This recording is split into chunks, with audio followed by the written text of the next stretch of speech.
Hi, welcome back to Thinkology, where we try to help you maybe flex some of those neurons in your noodle and just generally feel good about learning something interesting, you know? My name is Rustle, and you know what today is? It's Fun Fact Friday. So let's talk about conspiracy theories.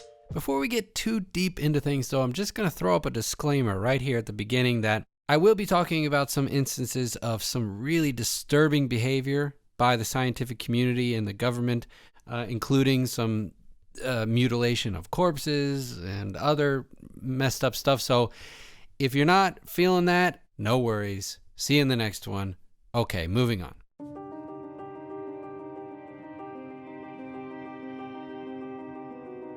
Calling someone a conspiracy theorist today is basically the same as calling them a raving lunatic. The term conspiracy theory conjures up images of crazed basement dwellers wearing tinfoil hats and making YouTube videos about how the moon is actually a hollowed out shell where aliens live.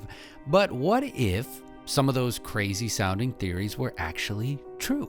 What if the most insane ideas you've ever heard turned out to be completely real? Well, buckle up, because these conspiracy theories that ended up being true are gonna blow your mind. I swear.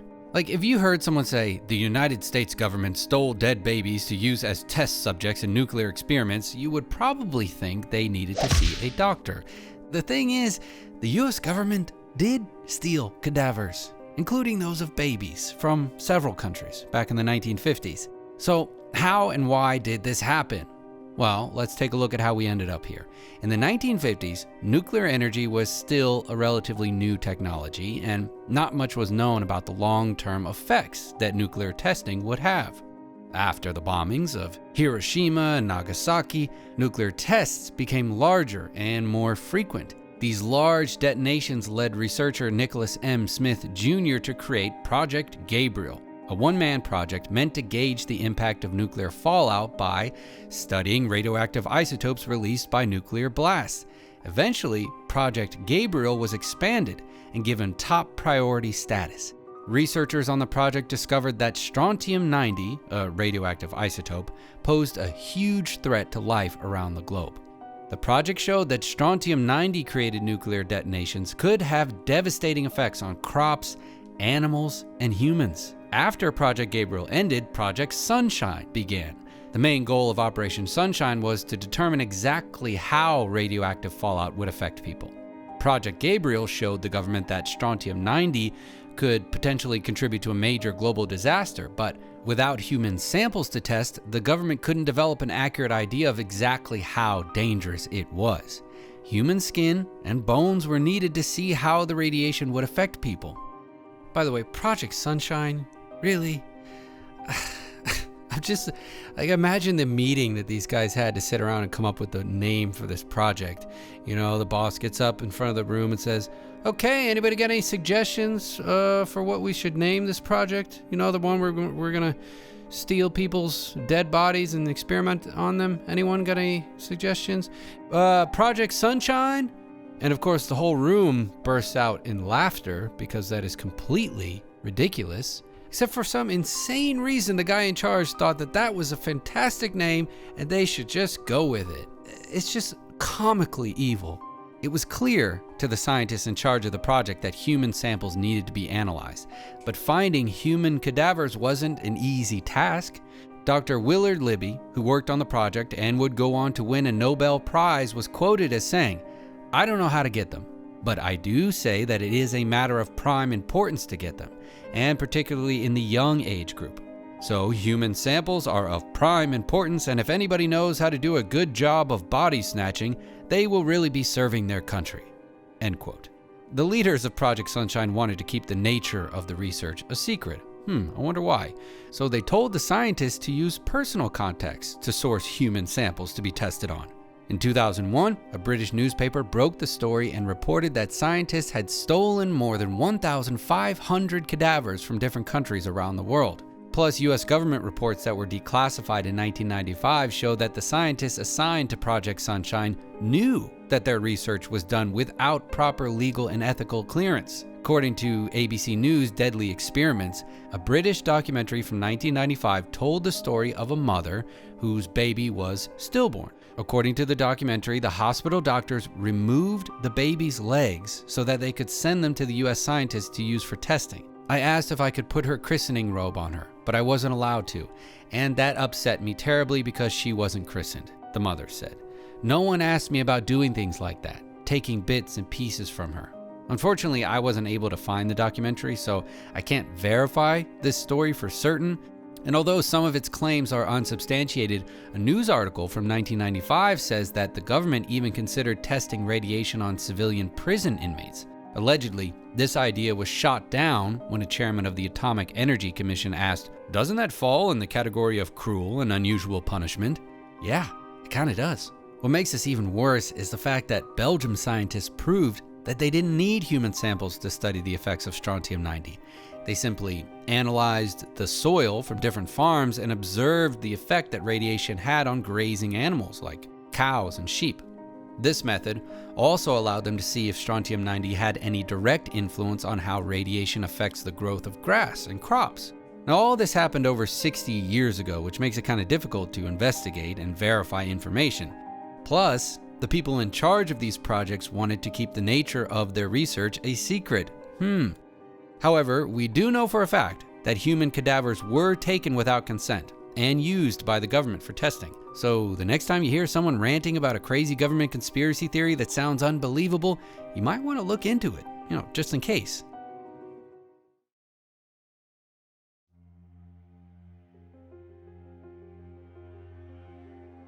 So medical testing on stolen human cadavers is one awful thing, but planning an attack on your own citizens is something completely different. That's the kind of evil plan that you usually only see in movies. However, in 1962, the US Department of Defense and the Joint Chiefs of Staff wanted to do exactly that. The plan was called Operation Northwoods, and it involved using acts of terrorism against American targets to justify going to war against Cuba. Why did members of the US government want to invade Cuba? Well, Fidel Castro had come into power just a few years earlier in 1959. After becoming prime minister, Castro started letting communists into the government and improving Cuba's relationship with the Soviet Union. US don't like that. Having an ally of the Soviet Union so close to America during the height of the Cold War made a lot of US officials kind of worried. About possible attacks. Because they didn't have any legitimate reason to attack Cuba, the Department of Defense and Joint Chiefs of Staff had to invent one. Yay! Operation Northwoods was designed to make the American public and government believe that invading Cuba was the only way to keep Americans safe. By attacking US citizens, they hoped to create a united front against both Cuba and the Soviet Union. Several options actually for attacks were discussed in the declassified documents. The leaders of the operation wanted to develop a communist Cuban terror campaign in the Miami area, in other Florida cities, and even in Washington. This campaign would have included bombings of civilians, shooting down planes, and other violent acts of terrorism. The goal was to convince both the American people, as well as other countries, that Cuba was directly attacking the United States. Now, after being developed and authorized by the Joint Chiefs of Staff, the plan for Operation Northwoods was delivered to President John F. Kennedy. Kennedy immediately rejected the plan and removed the chairman of the Joint Chiefs of Staff. Nice. However, this caused President Kennedy to become even more unpopular within the US military, who believed he was being too soft on Cuba. Tensions between Cuba and America remained high for several years, but luckily the two countries managed to avoid going to war with each other, and the details of Operation Northwoods was declassified through the John F. Kennedy Assassination Records Collection Act of 1992. Oh, that's a mouthful. But the public remained unaware of the operation until 2001, when James Banford released his book, Body of Secrets. The report even documented assassination attempts against Fidel Castro. A quote from the document reads, "As widely reported, the US government attempted at various times to assassinate Cuban leader Fidel Castro." Now, stories like this sound way too dramatic to be true, but unfortunately, this one is all too real. And if it wasn't for the intervention of President Kennedy, innocent people could have been purposefully killed by the government to justify a war. US government plagiarizing George Orwell here. And the history of America's relationship with Cuba is full of violence and tension. And if Operation Northwoods had been approved, much more blood would have been spilled.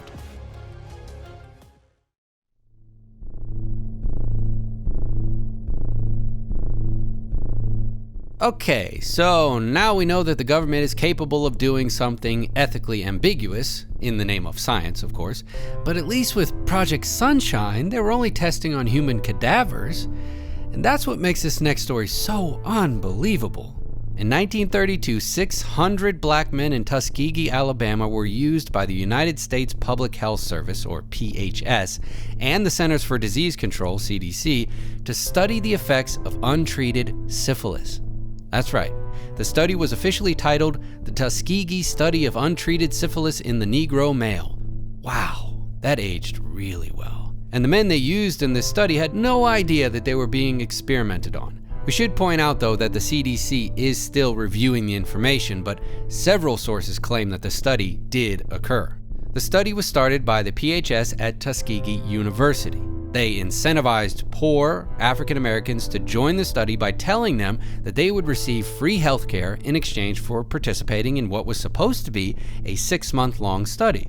However, the PHS lied to the men about their treatment, and the study ended up lasting for 40 years.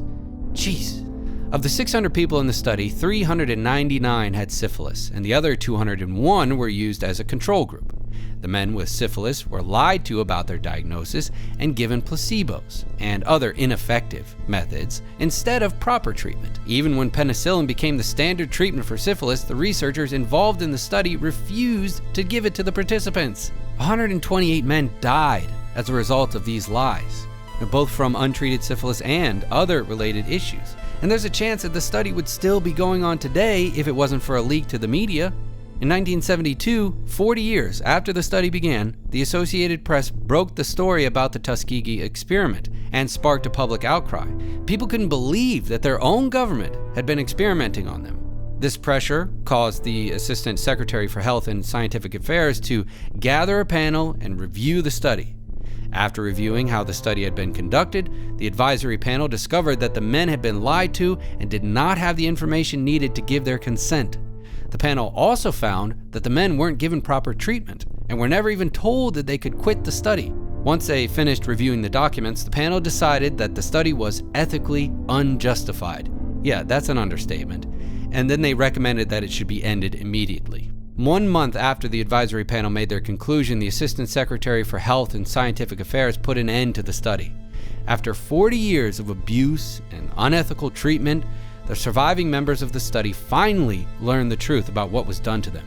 1 year later, a lawsuit on behalf of the men in the study was filed against the government, of course, and eventually an out-of-court settlement of $10 million was reached. The government also gave the participants of the study free lifetime health care and established the Tuskegee Health Benefit Program to carry out the services. The CDC took over the program in 1995, and it has now been extended to cover the wives, widows, and children of the participants.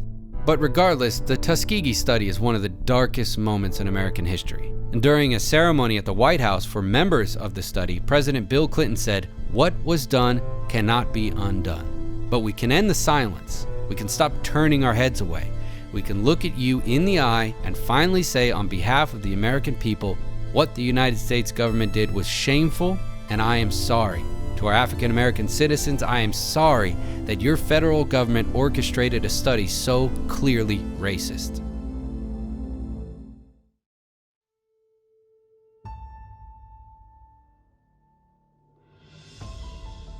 Moving on to our next conspiracy, I have a question. Can the US government control the weather? Yes, it definitely can if you are the US military during the Vietnam War. By 1967, the United States had already been experimenting with weather control for a few years. Operation Storm Fury, sounds awful and scary, had been developed to modify the weather and attempt to weaken hurricanes and cyclones. Oh, not so bad. This was done by seeding storm clouds with silver iodide, which was supposed to disrupt the structure of hurricanes before they become more dangerous. Seeding is a weather modification technique that involves dumping chemicals into existing clouds in order to make them heavier and release rainfall. Ooh, this is starting to not sound so good. The military knew about these experiments and decided to try the method to create rain over North Vietnam. Great idea. Project Popeye was an Air Force operation designed to destroy North Vietnamese supply lines by creating excess rainfall. The main focuses were to make roads impassable with mud, cause landslides in enemy territory, and destroy river crossings. The US military hoped that by cutting off supplies to the Vietnamese front lines, they could quickly gain the upper hand in the war. The 54th Weather Reconnaissance Squadron was tasked with carrying out the operation. Beginning in March of 1967, they started seeding clouds during every rainy season, March through November, until 1972. Every day, 5 aircraft were sent out to perform weather reconnaissance and try to create more rainfall. Now at first, only a small part of the Laotian Panhandle was targeted by Project Popeye. But as time went on, the area of operations continued to expand until it covered parts of North and South Vietnam, as well as a large portion of Cambodia. Once again, this operation probably would have continued on if it wasn't for another leak to the press. Thank you, Free Press. The first person to report on the operation was Jack Anderson, who published his story in 1971. However, it wasn't until after a story about Project Popeye was published in the New York Times in 1972 that the operation was ended. According to the article, government officials were concerned about the potential impacts of the operation. One State Department official was quoted as saying the operation might violate what we consider the general rule of thumb for an illegal weapon of war, something that would cause unusual suffering or disproportionate damage.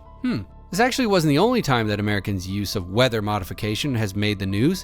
In 1963, Fidel Castro said the United States was responsible for weaponizing Hurricane Flora, which killed over 1,000 Cuban people. Although Castro's claims are unsubstantiated, a source within the Pentagon reported that America did use weather modification to cause droughts in Cuba. The source claims that the goal of the Cuban operation was to demoralize the Cuban people and to, quote, make Cuban communism appear a failure. In 1958, Popular Science reported that American scientists were worried that, quote, the Russians may be ahead of us in weather control.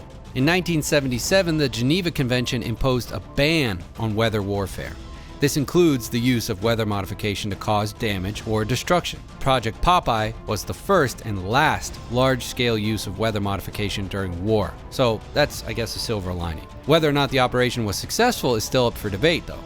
Today, weather scientists still aren't sure about the effectiveness of weather modification techniques. What we do know for sure is that the military tried their best to use weather as a weapon.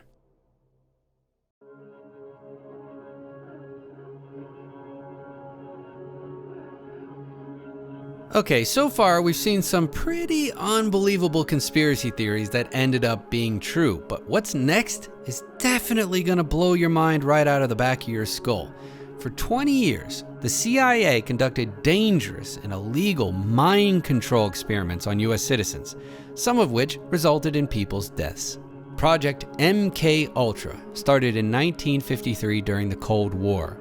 According to journalist Stephen Kinzer, the project was, quote, a continuation of the work begun in World War II-era Japanese facilities and Nazi concentration camps on subduing and controlling human minds. Kinzer said that the use of the hallucinogen mescaline on unwitting patients was a technique taken directly from Nazi concentration camp doctors. He even found evidence that the CIA had secretly recruited Nazi torturers to help them in their experiments. Wow. The CIA started the program as a response to reports that the Soviet, Chinese, and North Korean governments attempted to use mind control on US prisoners of war. One of the main goals of the operation was to develop a truth serum that could be used with interrogating spies. The CIA focused heavily on using LSD and other drugs to control people's minds, and most of their experiments were done illegally against US citizens. Agents began dosing people who could not fight back, such as mental patients, prisoners, drug addicts, and sex workers. Besides civilians, CIA agents also drugged other CIA employees, members of the military, doctors, and others to see what their reactions would be. You know, casual fun. By administering LSD without people's consent, the CIA was directly violating the Nuremberg Code that America was supposed to be following after World War II ended. The Nuremberg Code dictates that voluntary consent of the human subject is absolutely essential. Which, did they really need to write that down? In one operation to find more test subjects, the CIA made fake brothels in San Francisco to lure in unsuspecting men. Once they arrived at their brothels, they were dosed with LSD and filmed by CIA operatives who hid behind one-way mirrors. The CIA knew that the men involved would be too embarrassed about being caught at a brothel to report what happened, so they'd be free and clear. Another experiment involved dosing people with LSD without their knowledge and interrogating them under harsh conditions. Some agents began scouting recruits for the study by driving around looking for heroin addicts. These operatives would give free heroin to homeless addicts if they would consent to being dosed with LSD first. Oh my God. Predatory practices like these were used to recruit many vulnerable and unstable people to MKUltra. One tragic story is that of Frank Olson. Olson was an army chemist who was dosed with LSD by his supervisor. 9 days after he was drugged against his will, Frank Olson fell to his death from a 13-story hotel room window.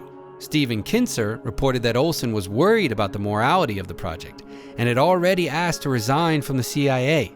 His death was ruled as a suicide, but in 1994, Frank's family had a second autopsy performed. During the autopsy, a forensics team discovered that Frank's body had injuries from before the fall. This had led many people to believe that Olson was actually killed by the CIA. Now, eventually his family reached a $750,000 settlement, and President Gerald Ford issued them a personal apology, but man, that is way too little too late. Now, although the CIA drugged many people without them actually knowing, it's interesting to note that MKUltra did have subjects who actually volunteered. Subjects who took part in the project consensually were treated with much more extreme experiments. 7 people from Kentucky who volunteered were dosed with LSD for 77 days in a row. Just imagine that for a second. After causing numerous cases of PTSD, mental illness, and even death, the CIA eventually dismissed the idea of using LSD because it was too unpredictable. Really? However, they then developed an even stronger hallucinogen called BZ. This new drug was supposed to be more effective as a mind control weapon, but its creation made many researchers withdraw their support for MKUltra. Besides using drugs to control minds, the CIA also began experimenting with hypnosis. By using drug-induced hypnosis, they tried to influence the test subjects' minds in several ways. Some experiments attempted to create hypnotically induced anxieties, which could be used to break down the minds of captured spies. Other studies focused on strengthening CIA agents' minds by, quote, hypnotically increasing ability to observe and recall complex arrangements of physical objects. No matter how crazy it sounded, the CIA was apparently willing to try anything. In 1974, Seymour Hersh wrote a story in the New York Times about the CIA's illegal actions against U.S. citizens. The article states that a check of the CIA's domestic files ordered last year by Mr. Helms' successor, James R. Schlesinger, produced evidence of dozens of other illegal activities by members of the CIA inside the United States, beginning in the 1950s, including break-ins, wiretapping, and the surreptitious inspection of mail. After Hersh's story was published, Congress formed the Church Committee to investigate any illegal activity of the CIA and FBI. The Church Committee's investigation found thousands of documents that detailed the illegal experiments conducted during MKUltra. After their investigation was complete, the committee advised Gerald Ford to issue the first executive order on intelligence activities. Like the Nuremberg Code, this order prohibited, quote, experimentation with drugs on human subjects except with the informed consent of each human subject. Even though we do know quite a bit about what happened back then, most of MKUltra's files were actually destroyed before anyone could review them. And after the Watergate scandal in 1973 involving President Nixon, the CIA rushed to destroy any incriminating evidence regarding MKUltra. Richard Helms, the CIA director at the time, personally ordered that all MKUltra files be destroyed. However, 20,000 MKUltra documents did survive the destruction. They'd been incorrectly filed, thankfully, and stored inside a financial records building, so even the CIA didn't know they existed until they were revealed in 1977. So, how useful were these dangerous and deadly experiments? Well, according to Sidney Gottlieb, one of the leaders of MKUltra, the entire program was useless. Apparently, the CIA barely learned anything over the course of the 20-year project. Today, MKUltra is a fixture in many popular but unproven conspiracy theories.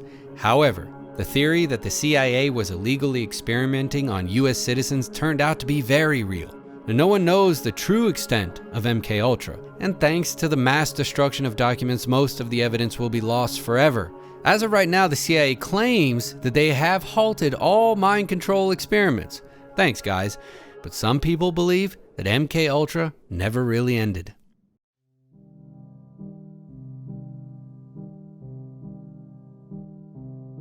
But apparently, the government started poisoning people way before the CIA got the idea. In 1920, the prohibition of alcohol began in America. Despite it being illegal, people still found ways to keep drinking though. Eventually, this led the US government to deliberately poison alcohol in a last-ditch effort to stop illegal drinking. Genius plan, guys. When Prohibition started, the black market erupted, with illegal alcohol sales and underground speakeasies becoming incredibly popular. In fact, drinking became even more popular than it was before Prohibition. And even though drinking alcohol could no longer be imported, commercial use alcohol was still available. Commercial use alcohol had toxic chemicals in it that made it undrinkable, but black market sellers soon found a way around the obstacle. They found that they could simply redistill the commercial use alcohol and it would be drinkable again. This technique made Prohibition incredibly difficult to enforce, so the government came up with a new plan to fight the black market sellers. They decided to develop a new formula to make commercial use alcohol undrinkable and twice as poisonous. A Time article reported that 3 ordinary drinks of this may cause blindness. The plan to poison the alcohol was met with some resistance. A senator from New Jersey called the idea legalized murder. Of course, then supporters of Prohibition argued back by saying that legal alcohol was responsible for more deaths than the poison would cause. One advocate of the poisoning plan was quoted as saying, "The person who drinks this industrial alcohol is a deliberate suicide. To root out a bad habit costs many lives and long years of effort." As soon as the change was implemented though, people began dying from the poison alcohol. A Time article from 1928 reported that 33 people had died in a 3-day period, almost all of them from drinking the poisoned alcohol. The article essentially shows that the government fully supported the poisoning. An excerpt reads, "Everyone expected the intervention and assistance of federal forces, lately so loudly active in Manhattan, but no one expected what actually happened. The Federals announced that the government could do absolutely nothing. The statement of the federal grand jury read as follows, inasmuch as wood alcohol is not a beverage, but a recognized poison, analogous to prussic acid or iodine, and its use and sale are not regulated by any of the federal laws, we respectfully report that in those particular instances, the subject matter is for the consideration of the state authorities rather than the federal authorities. The state laws regulate the sale of poisons and provide for punishment for their improper use and sale." End quote. So basically, the federal government just kind of did a big shrug and pointed over to the states and said, "You guys figure it out." And even worse, some of the members of the government even celebrated the deaths caused by alcohol. Seymour Loman was the Assistant Secretary of the Treasury and the leader of the Prohibition movement. He publicly stated that if the result of the deaths was a sober American, a good job will have been done. Nice, Seymour. Now, nobody knows exactly how many people were actually killed by the poisoned alcohol. A lot of people supported the killings, and keeping records of the dead drinkers wasn't a priority. All we do know is that the government is directly responsible for every one of them. Prohibition was eventually lifted in 1933, and Americans were once again able to go drinking without risking going blind or dying.